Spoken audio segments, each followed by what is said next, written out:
Thank you, Mr. General Evaluator, and thank you, Chris, for making us laugh with our pet peeves.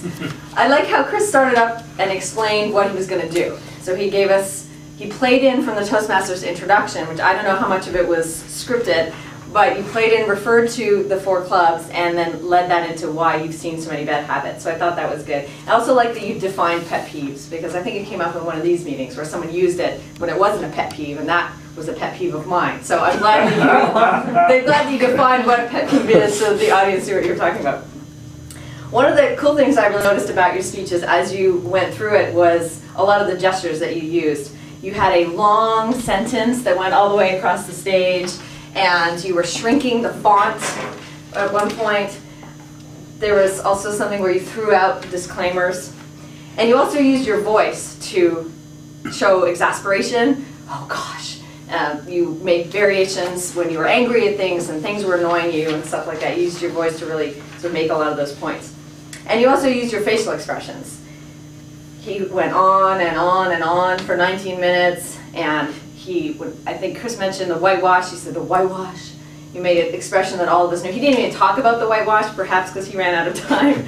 But we all knew what he meant because he looked at us and indicated, you guys know what I mean, right? So he was able to use those facial expressions. Along with a lot of those gestures and the voice and the face, you came off as very high energy and very enthusiastic, which I like, but also you have to be careful of, I think.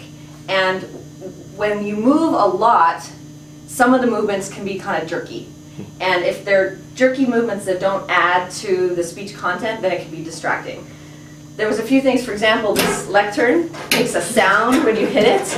And so there are quite a few times where you leaned on the lectern or you kind of creaking on it, and it made sounds that were kind of distracting. So be careful with especially creaky metallic lecterns. But be careful, you know, when you're adding movement that doesn't add to your speech, because it can be distracting. It can also look a bit frantic. So I like the movements to the side, and some of that, I forget what that was, but there was something you were doing this, and you were going off in the dream world. And so all of these are very good movements, but don't do the movements in between where you're kind of moving without the purpose. So kind of, I guess, a way to swing these huge fun gestures together is going to be the trick.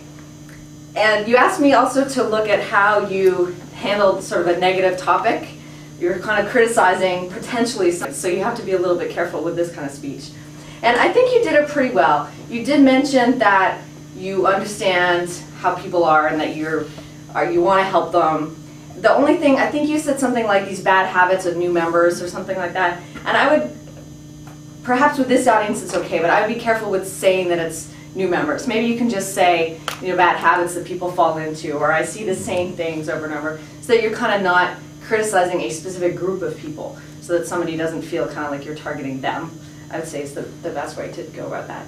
Overall, it was funny. I think all of us have seen these things in speeches, so I think you got a lot of laughs from the audience. You held our attention with your movements, your voice, and your facial expressions. Thank you for entertaining us.